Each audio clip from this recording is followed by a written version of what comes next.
નમસ્કાર મિત્રો, સીધું ને સટના એપિસોડમાં આપણે બિહારમાં જે રેલી, જે યાત્રા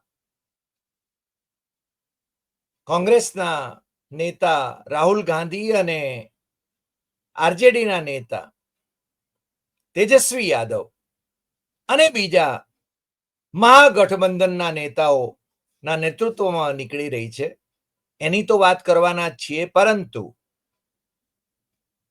જે બંધારણીય સુધારો 130મો બંધારણીય સુધારો એ ગૃહમંત્રી અમિત શાહ એ સંસદમાં લઈને આવ્યા છે એની સામે વિપક્ષોનો ઉકળાટ વધી રહ્યો છે અને એમણે ભલે જોઈન્ટ પાર્લામેન્ટરી કમિટીને આ બિલ રિફર કરવાની વાત કરી હોય, પરંતુ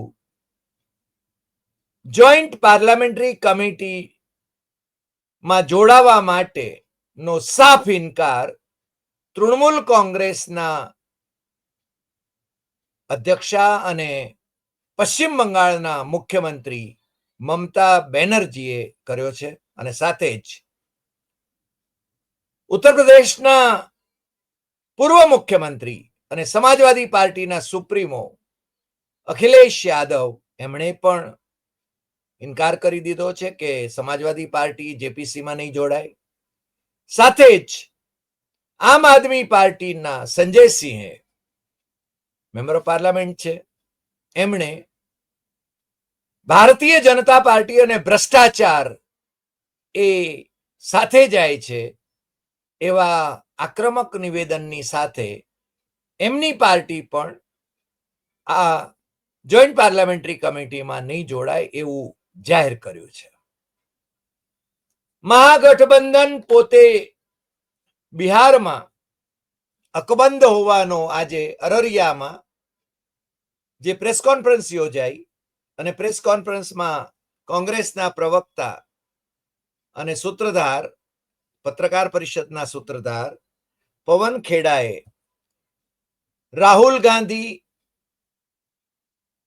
દીપાંકર ભટ્ટાચાર્ય, તેજસ્વી યાદવ સહિતના જે નેતાઓ મહાગઠબંધન, બિહારમાં મહાગઠબંધન કહેવાય છે, આરજેડી, કોંગ્રેસ, સીપીએમએલ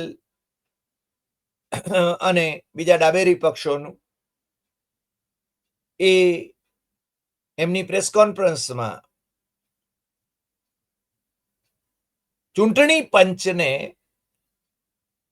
ગોદી આયોગ તરીકે જાહેર કરવામાં આવ્યું છે.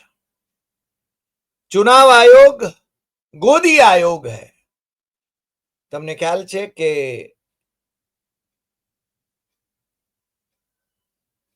ગોદી મીડિયાની વાત તો અત્યાર સુધી હતી. અમારા મિત્ર અજય શુક્લ આપણી ચેનલ ઉપર જે સહભાગી થાય છે ચંદીગઢથી, બહુ જાણીતા પત્રકાર અને તંત્રી રહેલા છે, એમણે સુપ્રીમ કોર્ટના એક જજને ગોદી જજ કહ્યા હતા અને એમની સામે સુઓ મોટો કન્ટેમ્પ્ટનો કેસ એ ઇનિશિયેટ કરવામાં આવ્યો. પણ આજે પ્રેસ કોન્ફરન્સમાં ચૂંટણી પંચ માટે ગોદી આયોગ, એ ગોદી આયોગ એટલે કે સત્તા પક્ષની ગોદીમાં જે બેસીને વાત કરે છે, કામ કરે છે એ. અને આમે હવે એમાં છે ને ગોદી આયોગ છે એમાં કોઈ છુપી વાત રહી નથી. નરેન્દ્ર મોદી અને અમિત શાહ બંને જણાએ નક્કી કર્યા મુજબ એમણે સંસદમાં કાયદો બનાવ્યો હતો અને આ બે જણા નક્કી કરે કે આને છે ને આપણે મુખ્ય ચૂંટણી આયુક્ત બનાવવા છે અને ચૂંટણી આયુક્ત બનાવવા છે. અને એ જો આડાઅવડા ધંધા કરીને જીતાડવા માંગતા હોય ભારતીય જનતા પાર્ટીને તો એમને સુરક્ષા કવચ તરીકે પાછો એક બીજો કાયદો કર્યો અને બહુમતીના જોરે લોકશાહીને ખતમ કરી નાખવાની દિશામાં જે રીતે ભારતીય જનતા પાર્ટી આગળ વધી રહી છે અને એના પૂંછડિયા ખેલાડીઓ જે એને ટેકો આપી રહ્યા છે, એ લોકો પણ લોકશાહીના હનન માટે જવાબદાર બની રહ્યા છે. ભવિષ્યમાં એને લોકો માફ નહીં કરે એ બાબત બહુ સ્પષ્ટ છે. અત્યારે ભલે એ લાભ લેતા હોય, મંત્રી પદ લેતા હોય, ફંડિંગ લેતા હોય, પરંતુ એ લોકશાહીની હત્યા કરવામાં આ લોકોની સાથે એટલા જ જવાબદાર તરીકે વર્તી રહ્યા છે.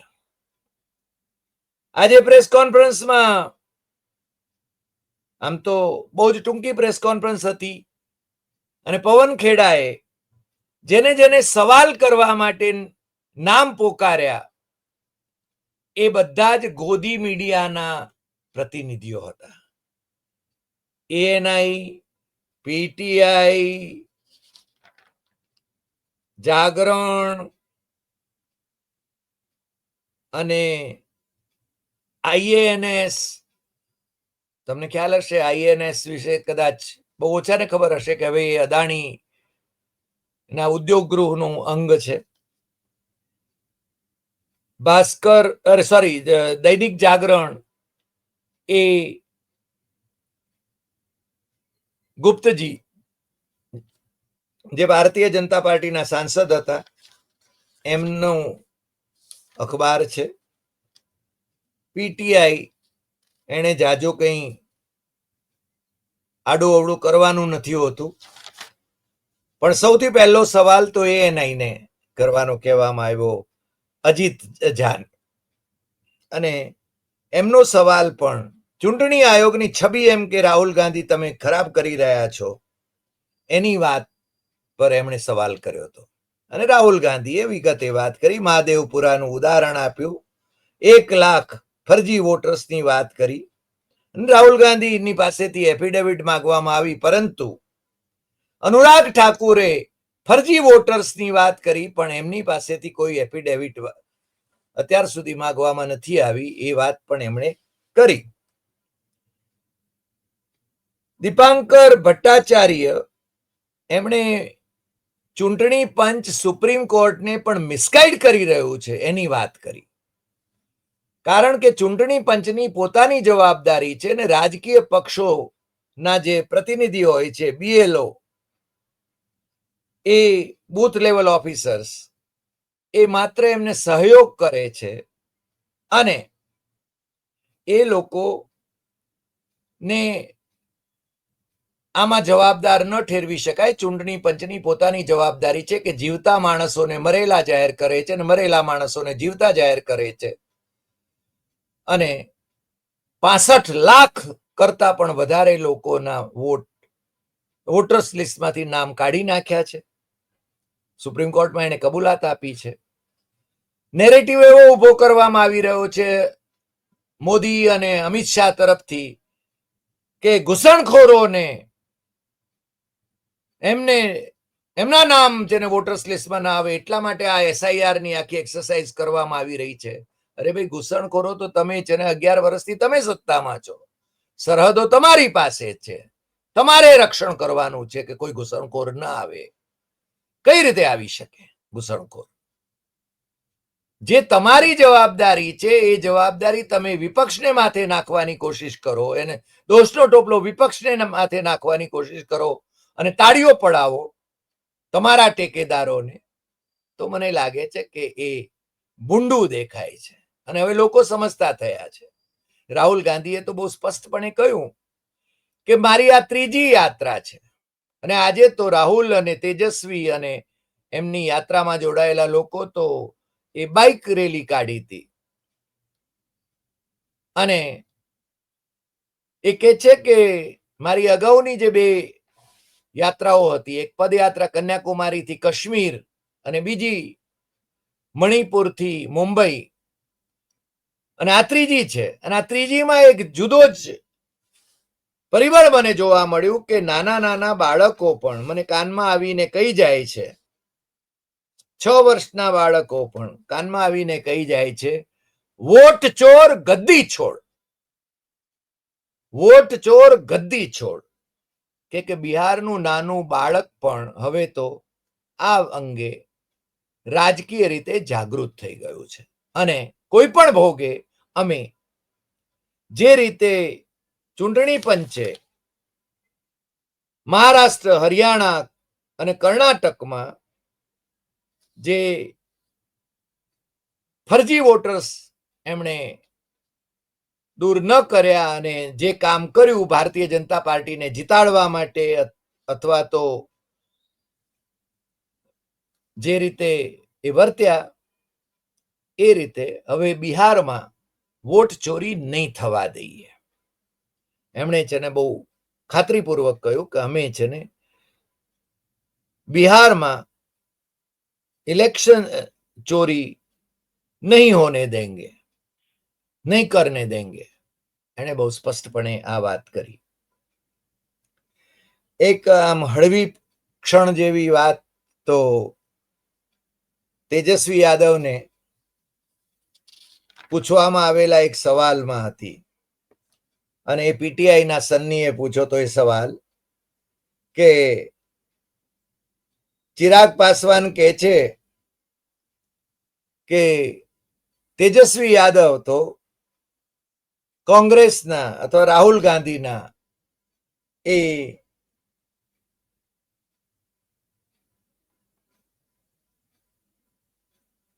પાછળ પાછળ ફરનારા પિછલગુ એ છે ને બની ગયા છે. એટલે અને બહુ સરસ વાત કરી તેજસ્વીએ કે वो किसके हनुमान है वो व्यक्ति विशेष के हनुमान है वो सब जानते हैं, बिहार जानता है. उनको जनता उनको पूछती कहां है, परंतु हम बिहार की जनता के हनुमान है, तेजस्वी के छे. અને એ પાછા चिरागने सलाह આપે છે કે हमारे बड़े भाई जल्दी से शादी कर लो. એટલે રાહુલ ગાંધી એ વખતે કે મુझे भी ये એપ્લિકેબલ હે. રાહુલે પણ લગ્ન હજુ કરવાના છે પણ એની એ જરા હળવાશમાં એણે આ વાત કરી. ખેડૂતોના પ્રશ્ને પણ વાત એવી આવી કે એક સવાલ આઈએએનએસ ને એને કહ્યું કે 7 દિવસની આ તમે વોટર અધિકાર યાત્રા કાઢી છે એમાં ખેડૂતોને માટે શું કરવાના છો? તો રાહુલ ગાંધીએ કહ્યું કે નેશનલ મેનિફેસ્ટો અમારો છે પરંતુ અહીંયા છે ને અમે બધા સાથે મળીને ખેડૂતોના પ્રશ્ને અમારી ભૂમિકા તૈયાર કરીશું. અને એમાં મોટી વાત તો એ છે, મુખ્ય વાત તો એ છે કે કિસાન કી પ્રોટેક્શન, કિસાન કા ખેડૂતોનું રક્ષણ, ખેડૂતોને લોનમાં જે અથવા તો કર્જમાં જે ડૂબે છે એમાંથી કેમ બહાર કાઢવા એ, અને ખેડૂતો જ્યારે ઉત્પાદન કરે ત્યારે એક્સપોર્ટ અને ઇમ્પોર્ટ એ લાસ્ટ મિનિટ ના એ જેને બદલાઈ જાય છે એના ઉપર આક્રમણ થાય છે.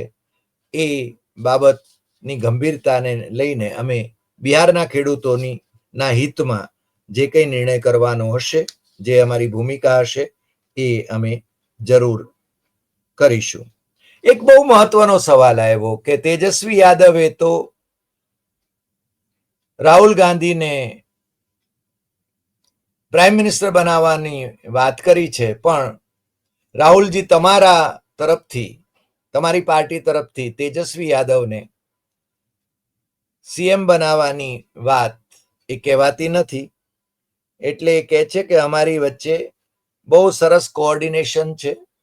એને સીધો જવાબ નહીં આપ્યો પરંતુ અમારી વચ્ચે કોઈ મતભેદ નથી, અમારી વચ્ચે પરફેક્ટ કોઓર્ડિનેશન છે અને અમે જ્યારે જીતશું ત્યારે એ બધું સ્પષ્ટ થઈ જશે. એટલે આ બાબત પણ આજે રાહુલે જે વાત કરી છે, અમે ઇટ ગોઝ વિધાઉટ સેઇંગ કે ગઠબંધન, મહાગઠબંધન જીતે તો તેજસ્વી યાદવ જ ચીફ મિનિસ્ટર બને, કારણ કે આરજેડી એ મુખ્ય પક્ષ છે. કોંગ્રેસ એનાથી ઓછી જ બેઠકો લડશે અને આરજેડીને વધુ બેઠકો મળશે એ સ્વાભાવિક છે. અને તેજસ્વીએ इलेक्शन कमीशन बीजेपी के साथ खड़ी है એની વાત પણ કરી. અને પેલો જે આમનું ભાઈ શ્રી અમિત શાહ વાળો જે બિલ છે બંધારણ સુધારાનું, એનો પણ વિરોધ કરવાનો, કારણ કે એમના ઈરાદાઓ નેક નથી. ચોર કી દાઢી મેં તિનકા, એ એની વાત છે. અને જ્યારે જ્યારે પ્રશ્ન પૂછાયો કે ચુનાવ આયોગ કી છબી આપ લોગ બિગાડ રહે हैं, તો એ કહે છે ચુનાવ આયોગ પોતાની, બધા જ કહે છે કે ચુનાવ આયોગ પોતાની જ છબી બગાડે છે. ભટ્ટાચાર્ય તો એમ કહ્યું કે લોકતંત્ર કે લીએ ચુનાવ આયોગ ચુનૌતી હૈ. એટલે આજે છે ને આ બાબત પણ આજે જે હતી, અને એમાં ખાસ કરીને તેજસ્વી યાદવ તો આક્રમક હતા. પીએમ ને આવો એમ કે જુઠ્ઠા બોલો પ્રાઇમ મિનિસ્ટર મેં આજ સુધી જોયો નથી. અફવા ફેલાવવામાં અને સમાજમાં ઝેર પ્રસરાવવામાં આ માણસ એનો જોટો જડે એમ નથી, અને ઘુસપેઠિયાઓની વાતો કરે છે. પરંતુ ઇલેક્શન કમિશનની એફિડેવિટમાં ક્યાંય ઘુસપેઠિયાઓનો જિક્ર નથી, એની વાત પણ એ કરી. અને બિહારીઓ લોકતંત્રને ખતમ નહીં થવા દે એની પણ એમણે બહુ ખાતરીપૂર્વક વાત કરી છે. આજે આમ તો 7મો દિવસ હતો યાત્રાનો. આવતીકાલે આરામ છે મને લાગે છે, અને રાહુલ ગાંધી પાછા દિલ્હી એમની જવાબદારી જે હોય એની મીટિંગ્સ કે એના માટે આવશે. પરંતુ મને એ જરૂર લાગે છે કે ઇન્ડિયા ગઠબંધનમાં હજુ એવો મનમેળ નથી લાગતો, કારણ કે ઇન્ડિયા ગઠબંધન તરફથી જેપીસી નો બહિષ્કાર કરવો કે નહીં એ નિર્ણય જાહેર થવો જોઈએ. તો એને બદલે 3 અલગ અલગ પક્ષોએ 3 અલગ અલગ રીતે એ જાહેરાત કરી છે. આમ તો આમ આદમી પાર્ટી તો ઇન્ડિયા ગઠબંધનમાં છે નહીં, પણ સમાજવાદી પાર્ટી, અખિલેશ યાદવ અને મમતા બેનર્જીની તૃણમૂલ કોંગ્રેસ એ ઇન્ડિયા ગઠબંધનમાં છે.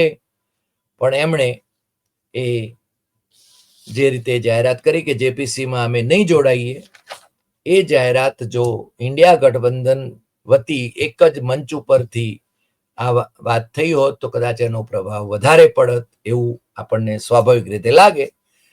અને મને લાગે છે કે આ લોકો કોંગ્રેસ ઉપર દબાણ લાવવાની કોશિશ કરી રહ્યા છે, કારણ કે કોંગ્રેસ જેપીસીમાં જોડાવાની તરફેણમાં હોય એવા સંકેત હતા.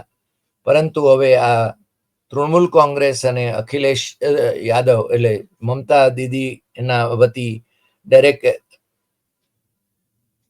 ઓબ્રેન અને અખિલેશ યાદવે અને પછી સંજયસિંહે પણ જે રીતે જાહેરાત કરી છે, એનાથી કોંગ્રેસ શું નિર્ણય કરે છે એ આવતીકાલે લગભગ સ્પષ્ટ થઈ જશે જેપીસીની બાબતમાં. આજે આટલી વાત. ફરી મળીશું નવા એપિસોડમાં નવા વિષય સાથે. તમને જો આ એપિસોડ ગમ્યો હોય તો સૌથી વધુ શેર કરશો, લાઈક કરશો, કમેન્ટ કરશો, અને આપણી YouTube channel doctor Hari Desai Satyamevam Tathyam એ સબસ્ક્રાઇબ કરવા માટે મિત્રોને જરૂર જણાવશો. નમસ્કાર.